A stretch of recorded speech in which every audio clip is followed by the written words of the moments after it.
Hey everybody, do you wonder what it's like to fly a probe to the moon? You're in good shape here because our next speaker is Senior Mission Operations Engineer at iSpace, where she is guiding the Hakuto R probe to the moon, in fact. Before that, she worked at JPL, where she got an award for her fantastic STEM outreach. So this is going to be a good talk, too. Please join me in welcoming to the Hackaday Supercon stage, Janelle Wellons. Thank you, thank you, thank you. Hi, everybody. Wow, finally, Supercon. Okay, this is actually my second Supercon. I came to the first one in 2018, and I remember being blown away. I was like, oh my gosh, these people actually just make things, and they look cool, and they just do it. And I remember going home, which was like 5-minute walk from here at the time, and getting out all my kits and immediately ordering a soldering iron and saying, oh my gosh, I get ready to get into this. I will tell you, this year you've inspired me again. So for my future talks, I want to have a giant spacecraft that can be lowered from the sky with an altimeter on board telling you how close you are. So just keep that in mind. If you have ideas, come talk to me, please. All right, so what are we doing today? We're going behind the scenes of the mission control. I'm going to give you a peek of what it's like to be basically me, having a job in the Mission Control Center and knowing what it's really like to operate something that's actually in flight. But before we get to the juiciness, I want to start the story at the boring part, the disclaimer. Okay, so today I really would love to tell you all about my current and past mission that I'm doing right now, but I can't. But it's okay. I've got a lot of material to pull on. I was working over there at JPL too. I've got some friends in the crowd who can probably contribute their stories with questions and all that kind of stuff. But if you do have questions about my lunar lander stuff, just find me afterwards. Let's chat. I love to talk your ear off. Okay, now is for the real beginning. This is the start. Oh, I'm already getting claps. All right, you go, little Janelle. All right. So this was me back in the day, when honestly I had no idea what a NASA engineer was. But my mom would bring me to her job for Bring Your Child to Work Day, and I got to sit at the desks of her colleagues who were engineers. At the time, all I knew what an engineer meant was that you had a messy desk like this and got to put on safety goggles. I mean, that was enough for me because I just wanted to learn things and I was curious, and engineers were making things. So this is what you can think I had in my head in those early years. So let's fast forward a little bit, and I'm in high school. And I'm telling you this because I want you to understand that I had no idea that one day I would be standing on this stage before you right now talking about space stuff. My mind in high school was like, well, maybe I could be like a lawyer because I like to argue with my brother, or maybe I could get into marine biology because I loved animals. But, you know, being a space engineer was just never on the radar for me because just by a show of hands, how many of you grew up knowing somebody who worked in the space industry? I know some of you did. Yes, it's not everyone, right? It's not everyone. And I was one of you who had the hand down. So once it became the time when we're supposed to be thinking about our futures, what are we supposed to do with ourselves and what are we supposed to do after this, I was a little bit overwhelmed until one day I got this pamphlet in the mail, and it came from a school called the Massachusetts Institute of Technology, or MIT. And my friend's wearing the sweatshirt. 2 friends wearing the sweatshirt. So I had no idea what that was. So I took the pamphlet, and I was about to throw it in the trash can. But my mom was like, no. Excuse me, that's a really good school, and we're going to take a look at this. And I'm glad that we took a look at this, because inside the pamphlet, I found out that they were advertising this summer program. And if you went into the summer program, you got to learn about engineering, you got to do this big project with like 60 other students from all around the country on campus. and it was free if you got in. And my mom saw that line, and she's like, oh, yeah, you're applying to this. And so I applied. I'm like, Mom, I got track practice. I'm tired when I come back from school. I'm already doing a lot. But I applied. I turned that thing in, and I totally forgot about it. Until one day I was in class, and one of my classmates was talking to me about my summer plans, and normally I was always doing cross country. But this time around, I was like, or I might do like this cool summer program thing. It's at a school called MIT, if you heard of it. And he was like, heard of it? Do you know? Nobody gets into that school, blah, blah, blah, blah. I was like, oh, well, actually, that kind of sucks because then, Mom, you wasted my time. But sure enough, my mom calls me one day in the spring and says, you need to come home now. There is a package waiting for you. And I'm like, okay, get in the car. I'm like, Mom, why are you so excited? We already know it ain't happening. And she's like, Janelle, we already know that they don't send you a package to tell you you didn't get in. Oh, true. So open the package, and turns out I got in. So this is a picture of the dorm that I stayed in. This is Simmons. It's made up of a bunch of windows, and the theory was supposed to be that in the summertime, you open them, and then it lets the air come in. Yeah, that did not happen. It was hot in there, hot. But these fantastic people that I met, my friends, lifelong friends, they opened me up to this world where I was surrounded by people who were like-minded, very much like the community that you have all created here, where you can just talk to the next person and get excited about something. And the crazy thing is that none of this work counted for a grade, so we were all in it just for the experience of learning. And this is all I needed to know that MIT was the place that I wanted to be. So of course I applied, and I started my adventure at this crazy school. And I call it crazy because look at what's going on here. You've got this Stata building where I took my second or first physics class. And it looks like it came straight out of a Dr. Seuss book or something. What in the world with the slants? Also, where in the world is my class? What is up and what is down in this building? Then you have down here a construction by students to welcome new students, just like me at the time. It's like a playground plus roller coaster. And they're like, you can get on it. It's safe. Probably. It's like, oh, well, probably wait right here on the ground. And then over here on the other side, you've got the green building, which is the tallest building at MIT. And you guys can just shout it out. What is that? It's Tetris, of course. I'm coming back from class late at night, and this is what's going on in front of my eyes. This is the type of place that MIT was, and it was very nurturing of people who just wanted to do things for the sake of doing things. Don't you guys not have time for this? Don't you have homework and tests? But they were gonna make time for something like this, and that is the environment that we were in. So, now I'm at MIT, my family is there to drop me off, and the nerves they're starting to kick in. Not too dissimilar to the nerves kicking in before I got on this stage, let me tell you. And so I'm here with Tim the Beaver, it's a beaver because natural engineer of the world, that kind of thing. And so they leave. And I'm looking around like, this is a little different than last time. The last time was a little over a month, but this time is a year away from these people. And what exactly am I supposed to do again? It kind of dawned on me that my plan so far had gone from, I want to study something somewhere, to I want to study something at MIT, to, okay, I'm at MIT, but what am I supposed to actually do now? And so I had this idea in my head that one of the things I really liked was theoretical math. I do not know why I even started going down this rabbit hole on YouTube, but I had, and I had become obsessed. I even did a project on it in high school.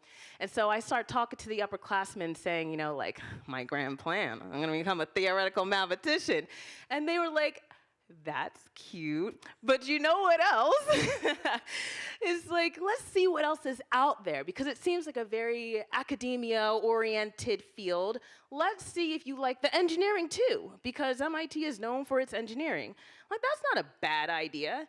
And MIT has a lot of introductory courses on all sorts of engineering. In fact, I kind of want to hear, we have engineers in the crowd. What kind of engineer are you? Aerospace, software, computer, social, data. It's a lot, right? I was overwhelmed with this realization that there are tons and tons of types of engineers out there. But, you know, I came back to that one, that aerospace. So I was like, well, space is kind of cool. I don't really care about the arrow, but the space. And so, you know, like, what? It doesn't hurt. Let's just take this class and see if you like it. So I go to the class, and on the first day, our professor's up here just like this, going over the syllabus, and we're going to learn about the rocket equation. We're going to learn about lighter-than-air vehicles. We're going to also learn a little bit about the history of spaceflight. And he shows us this. And I remember looking up here and just thinking to myself, this is unreal. Like, you can actually have a job doing like this stuff? You got these astronauts, that's the Earth? It's crazy. And then our professor just casually is like, you know, that was me back in the day. Excuse me? It took everything in my body to just like keep it in. I'm like, Janelle, don't do this, don't do this. You don't want to be known as the weird one on day one.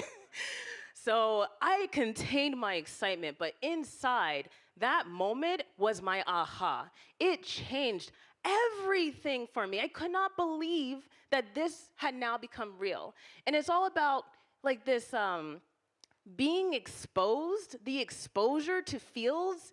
It can open up so many doors for you. You may not even know you want to be this if you don't know that this is possible, right? And so I think it's really important for all of you out here doing incredible things that I've been learning about for the last 3 days. Share it. And you're great at sharing it. I see it. Some of you are literally wearing it right now around your necks. Continue to share it because you are going to expose somebody to the good stuff just like it happened to me.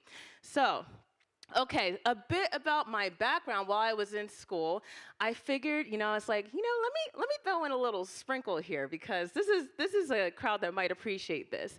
We had a lot of freedom to choose our classes, and after doing like the traditional propulsion, thermal, aerodynamics, signals and systems, structures, we had the ability to choose which professional courses we wanted to concentrate in the major.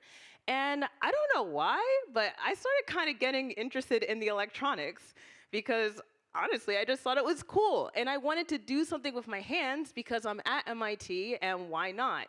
So I made the very foolish decision my junior year to take this class in the middle. Now, do any of you know what I'm holding in this picture? Yeah, that's a hard question, geez. It's an FPGA. For some reason, I found myself in the capstone class for electrical engineers with absolutely zero basis in electrical engineering.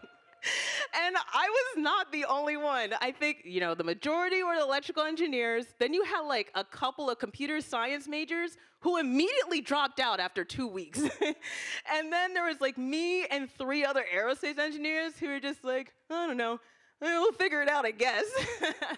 And we did figure it out. I mean, our goal was to just make a project, be creative, make a project.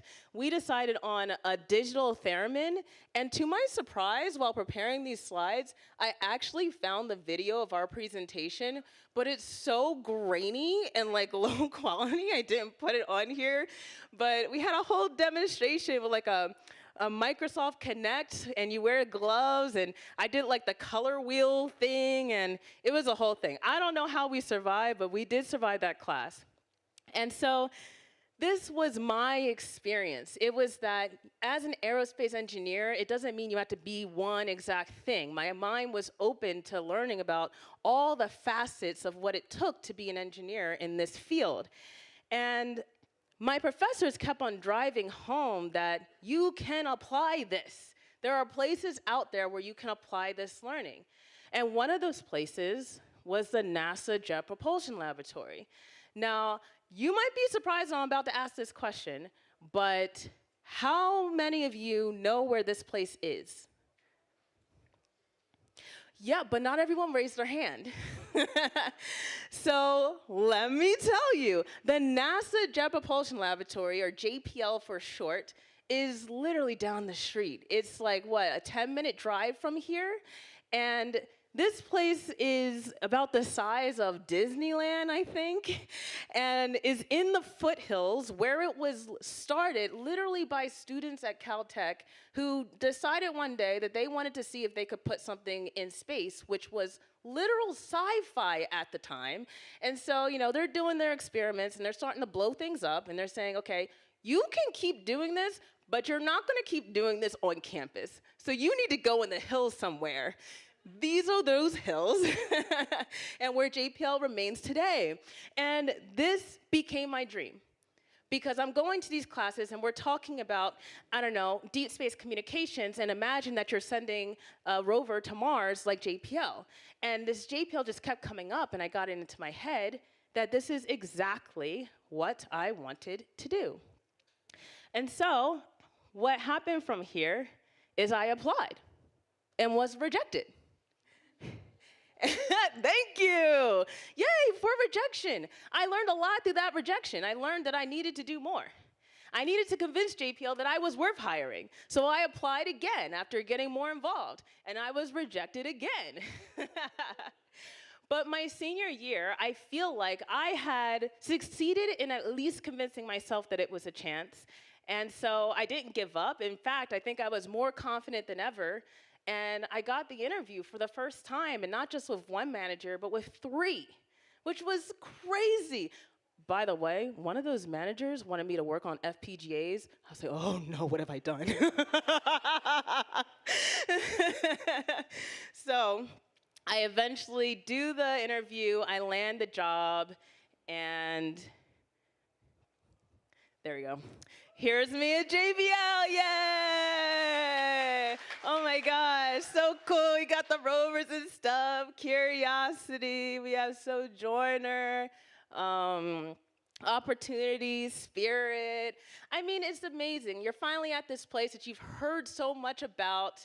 I'm, of course, nervous as heck driving in on my first day, but I do, and I get there, and I basically find out that this is my job title. Instrument. Ooh, I love that. Ooh, that's what I was like. Ooh, yeah. What the heck is this? I'm an instrument operations engineer, and that is an actual picture of me sitting at the Cassini Mission Ace desk. But I'm gonna let you in on a secret, and I don't normally tell people this, but this is not my actual desk. But I did work in this building. My first building was here, so it's not a complete fraud. I was working in the Mission Control Center as an instrument operations engineer, working on missions that were currently in flight. And this was unlike anything that I had ever experienced or dreamed of while I was in school. And what I found out, that what it means to be an instrument operations engineer is having probably one of the coolest jobs in the world, because it came down to this. You got your spacecraft, or your satellite, or your rover, or your lander, or whatever it is that's your vehicle that's getting you to wherever you're gonna go and keeping you alive while you're there. And then you have the science instruments. You guys know about instruments, right? Yeah, of course, because you work with sensors all the time. And instruments are kind of like the step up from there. We want to get as much science data as possible from these places to answer the questions of what, why, when, how. And it was my job to operate them.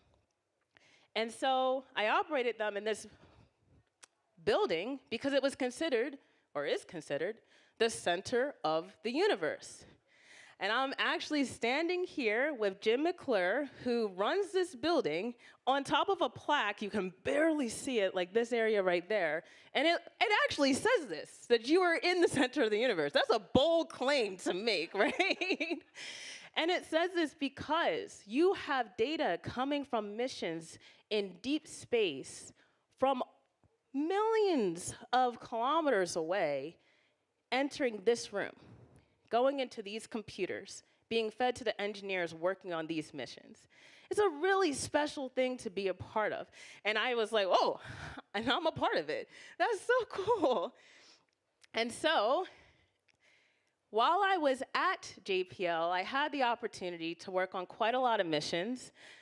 You may see one of my favorites. You might be able to tell which of these in the list is my favorite. Go ahead, guess, shout it out. Cassini! Why? Because Cassini was a mission to Saturn. Cassini was my first mission, actually. And I never thought that as an engineer fresh out of college, I'd be holding an Emmy Award for the public outreach and communication work that was done to celebrate Cassini's grand finale. Like, what? You hired me to be on this team that you're about to, like, purposefully blow up the spacecraft? This is like amazing. Of course, I'm in. In addition to that, I was working on the Lunar Reconnaissance Orbiter, the Multi-Angle Imager for Aerosols, say that 3 times fast, Sentinel-6, and SWAT, those last 3 being Earth-observing missions. And I figure I just tell you a little bit about my 5.5 years there, starting with Maya. Because I feel like a lot of us hear about the super cool stuff, like Europa. Did anyone hear about Europa Clipper? Just launched. Real cool stuff, right? Going to the moon of the same name at Jupiter. Lots of people. Does anyone here work on Europa, actually? Anyone? Yeah, go Rachel! That's awesome. Yeah, you gotta talk to her.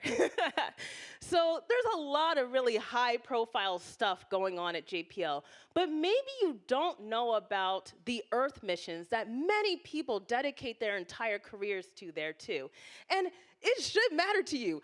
This stuff is, in my opinion, sometimes even cooler than the Europas. I didn't say that.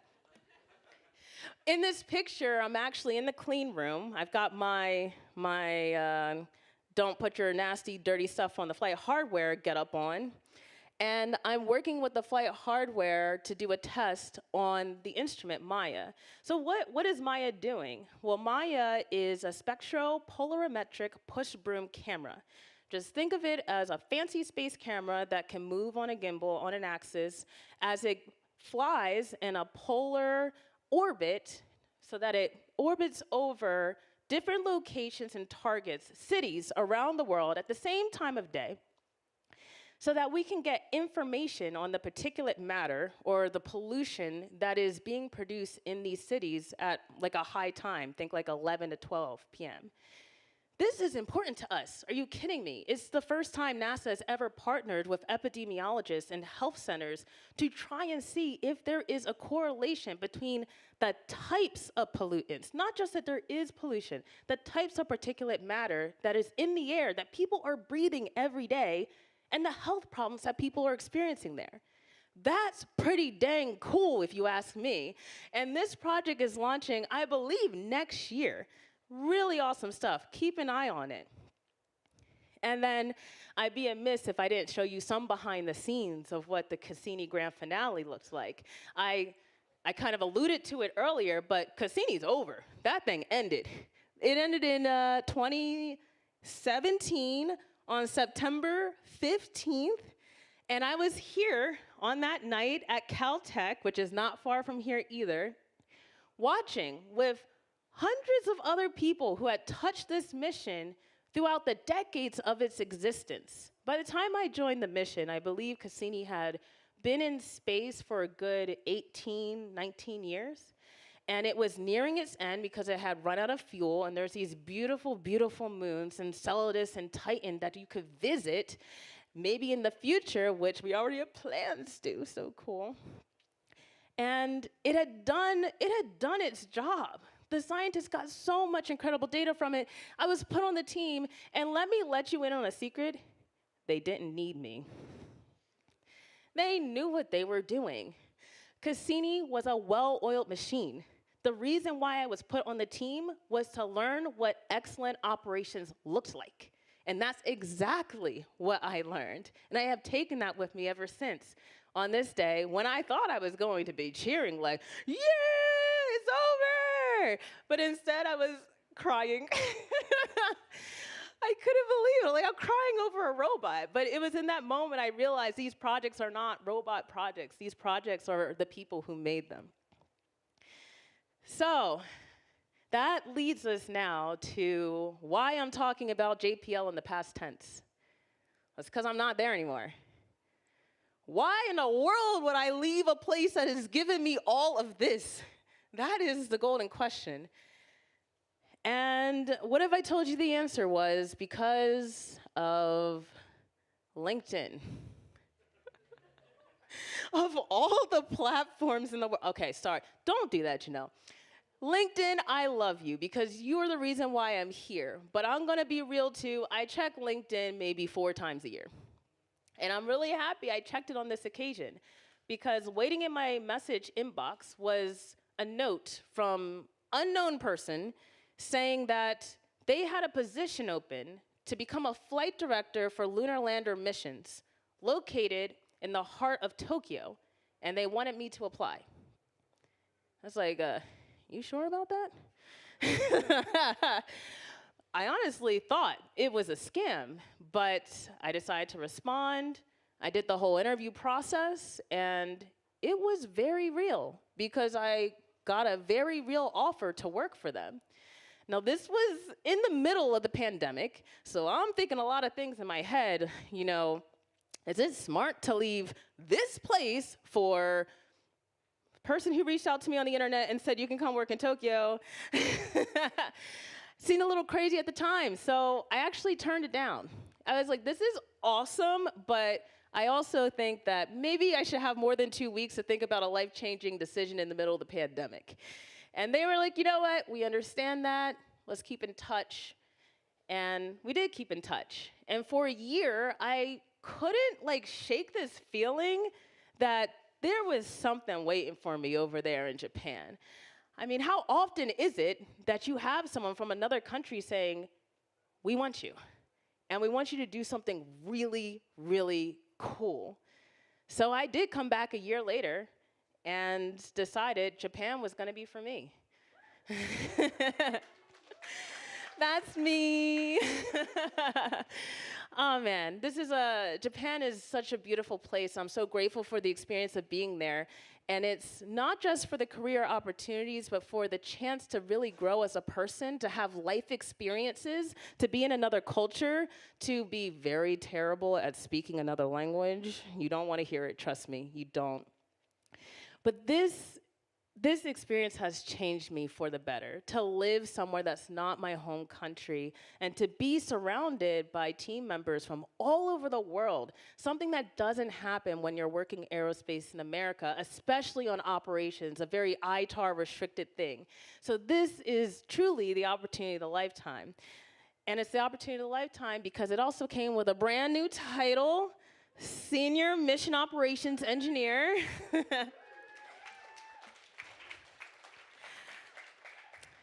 So I was going from a job that placed me right in the middle of working with these scientific instruments to getting a little broader. Now I'm working on mission operations. I'm not just working with scientists, but I'm working with the other engineers. When people build and design the spacecraft, I'm their end customer.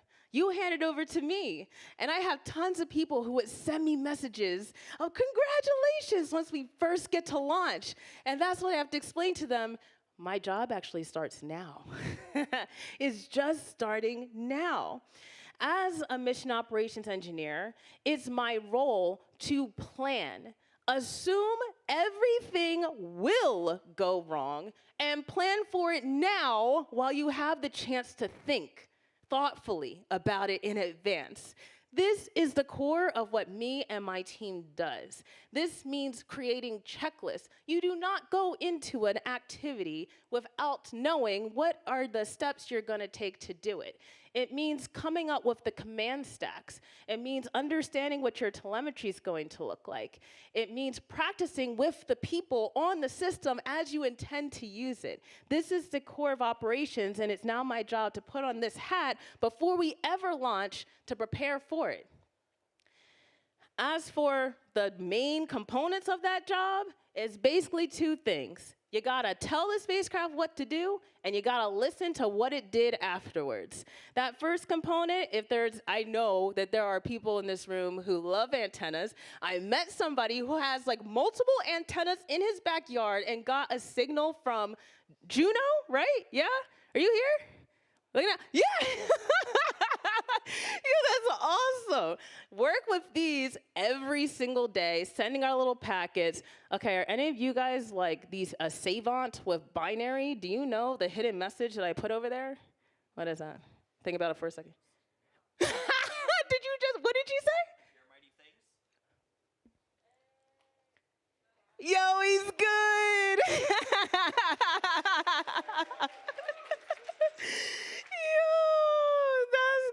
Dare mighty things. I actually hear the motto is now dare mighty things together, which I totally get. That's great. That's great. So I'm over here sending commands, thinking in advance, what do I want to actually tell the lander to do or the spacecraft to do? And I'm looking at all of the data. That's why I love all of your projects with the GUIs and all these kinds of things. This is speaking my language. I love telemetry. Give me the currents and the temperatures. And it really is an art to make something look like this, okay?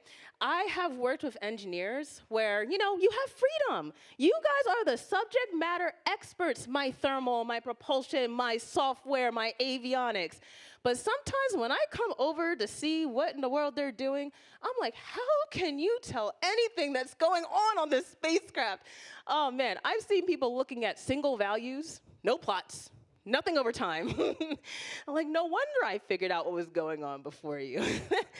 This is all storytelling with data. It's excellent. And what I want to say is that the other part of my job is this. It's backwards here, it's clear there.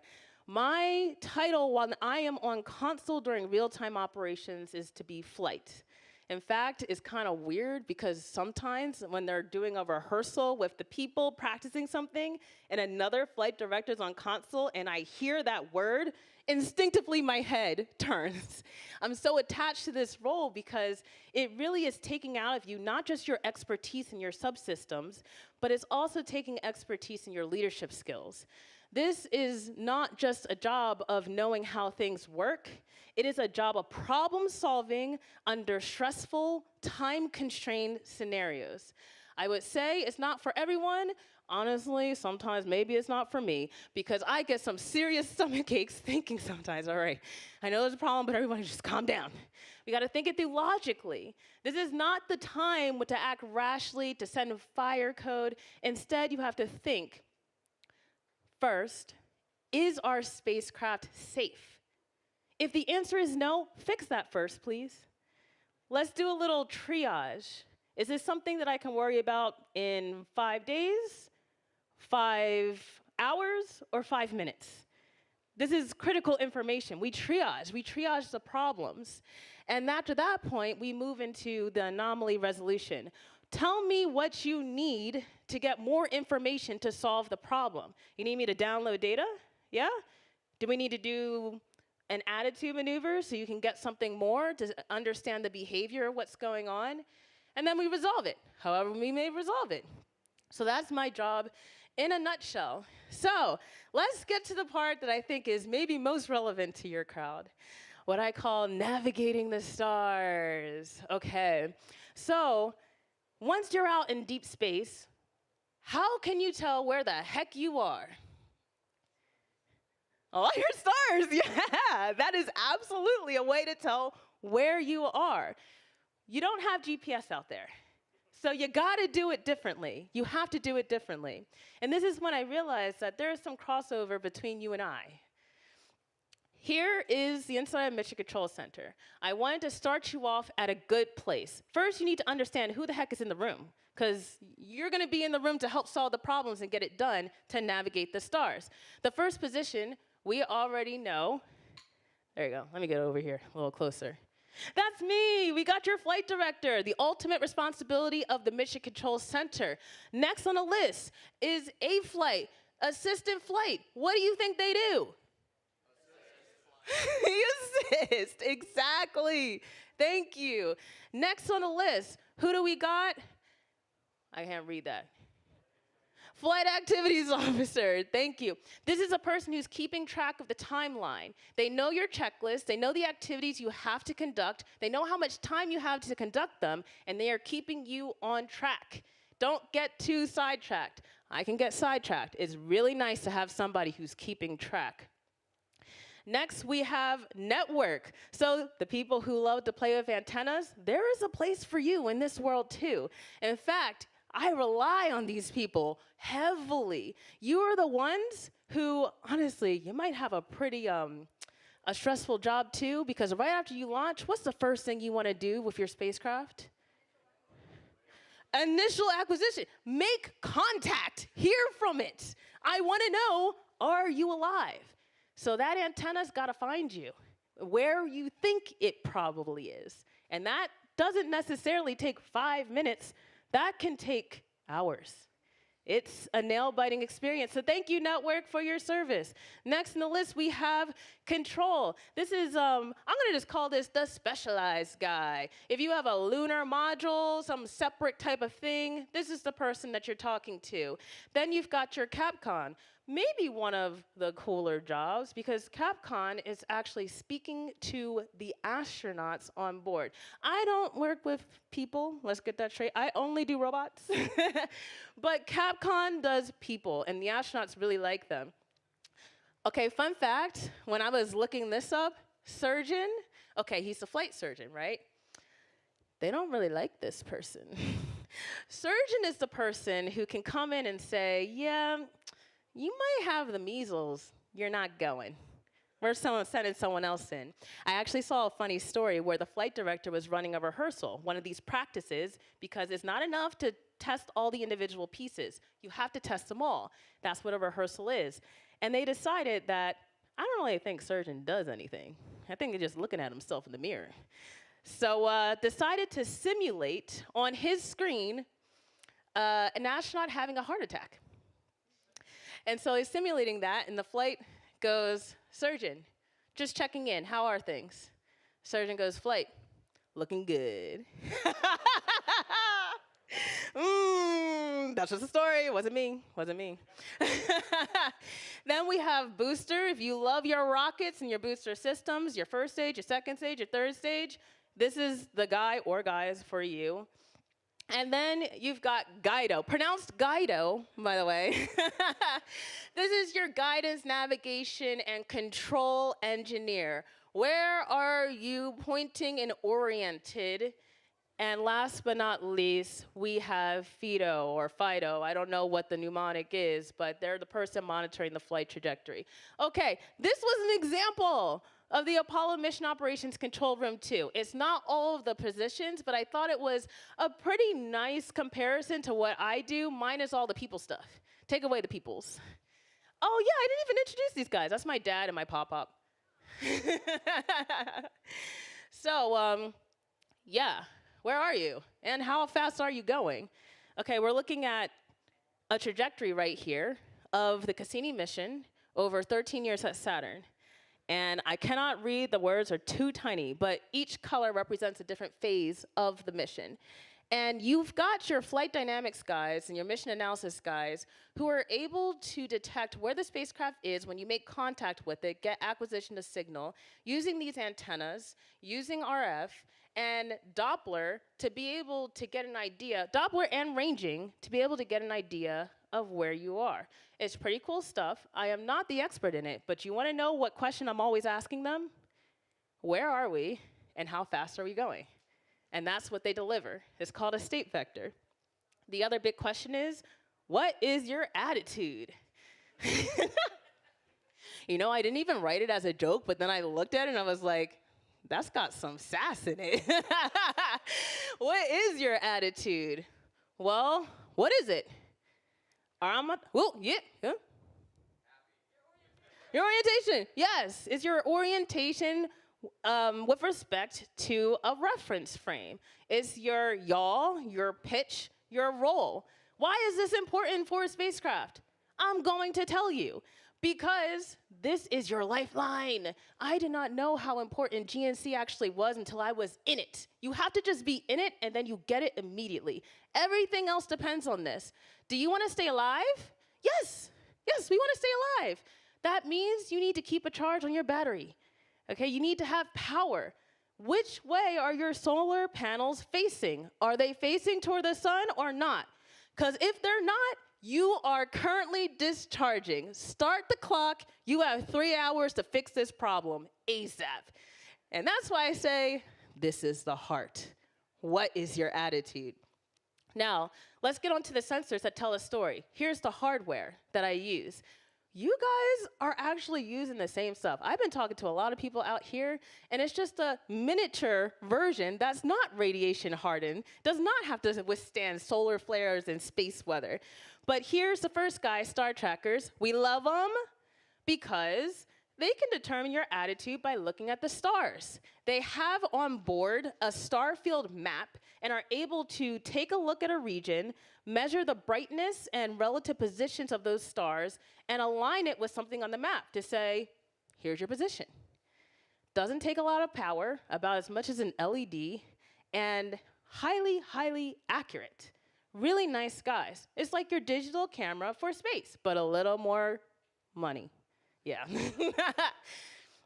Then you've got your inertial measurement units, or your IMUs. This is a giant gyroscope from the Saturn V. Look at the size of this thing.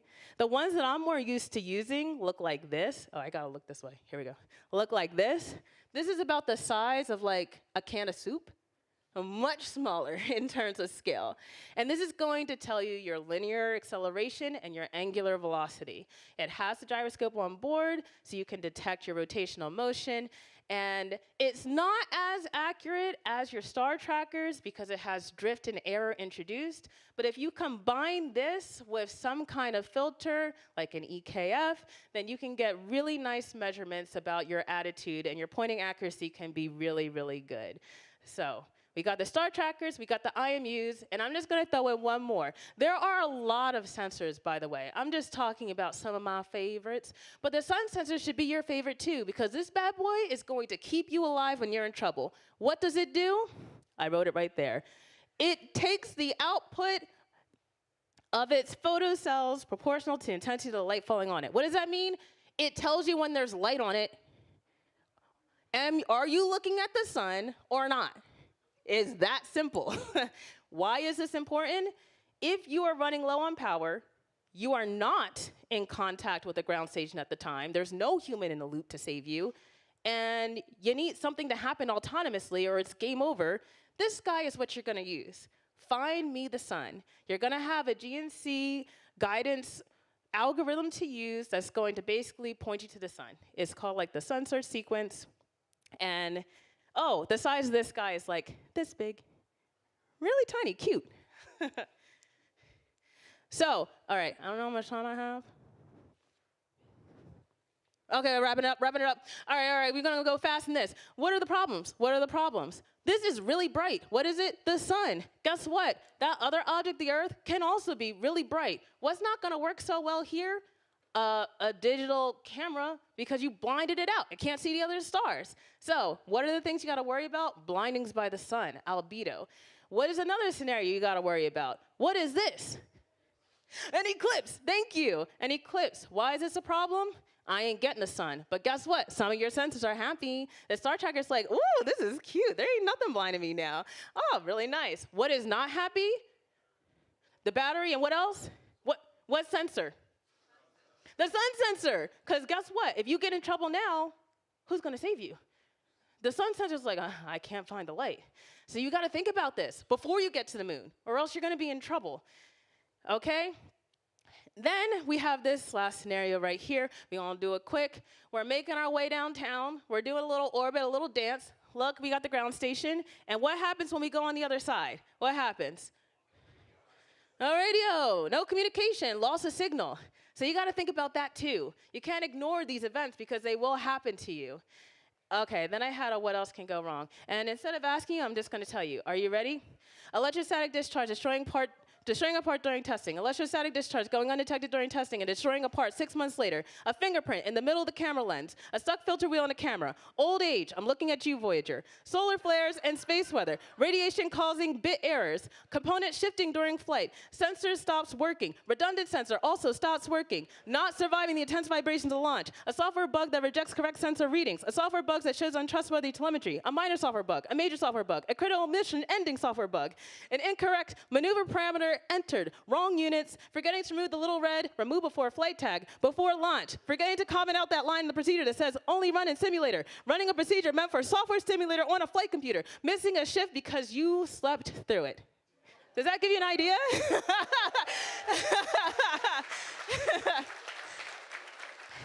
It's a delicate balance, and I know I have to wrap it up, but you are playing a game. You can't have everything at once. You have to use the tools that you have. You have to use the resources that you have. You have to lean on each other to solve the problem. What is most important now? Is it the science data? Is it our pointing accuracy? Is it safety? Is it power? This is the dance that we play.